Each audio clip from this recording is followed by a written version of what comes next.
Bonjour à toutes et à tous, chronique pour la radio CNO, nous sommes la semaine du 8 septembre. Cette rentrée est pleine d'agitation et cela n'est vraiment pas prêt de s'arrêter. Une lame de fond s'est levée, celle de la contestation citoyenne, un ras-le-bol qui grondait depuis longtemps en arrière-plan parce qu'il n'est jamais facile d'exposer ses ressentis, ses craintes ou ses envies. Et quand elles sont réfrénées ou dénigrées, on charge la mule, comme on dit.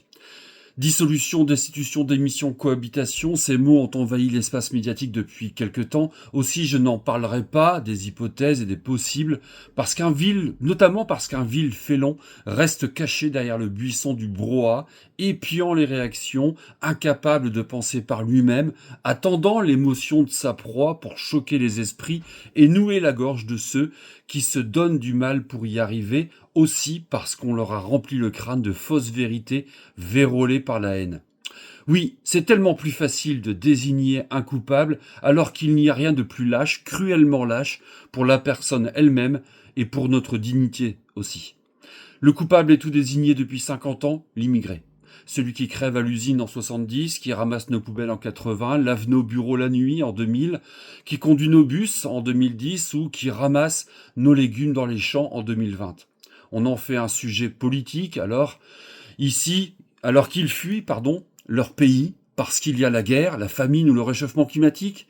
Ben non, pas encore, pas tout à fait en fait. La première raison est de très loin pour qu'une personne se déplace et arrive en France, sont les études. Bah oui. Le RN ment, le RN vole, le RN s'approprie nos difficultés avec de beaux discours qui déforment la réalité pour se donner le beau rôle et séduire. La valeur travail, les conquis sociaux, la sécu, la retraite, le SMIC, c'est la gauche.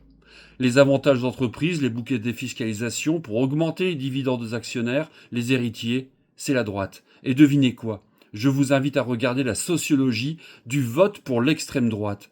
On voit que dans le Nord-Pas-de-Calais, les quartiers sinistrés, parfois souvent même délaissés, votent pour ce parti vautour. Dans les campagnes, il ne faudrait pas voir arriver des canailloux et autres chenapans. Et dans le Sud, ce sont les bourgeois riches propriétaires qui financent leur caste.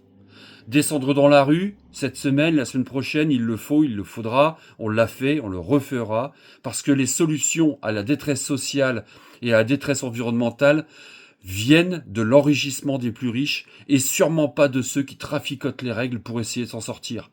La fraude sociale, travail au noir inclus, c'est 3 milliards d'euros. La fraude à la CAF, c'est 450 millions d'euros. C'est beaucoup d'argent, vraiment beaucoup, c'est vrai.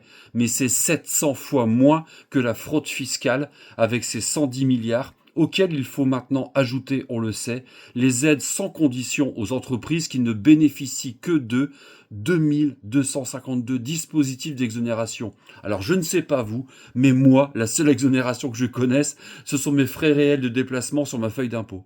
Bon, je vous invite à lire le rapport du sénateur Fabien Gay, je le trouve passionnant. D'ici là, bonne semaine à vous, à très bientôt.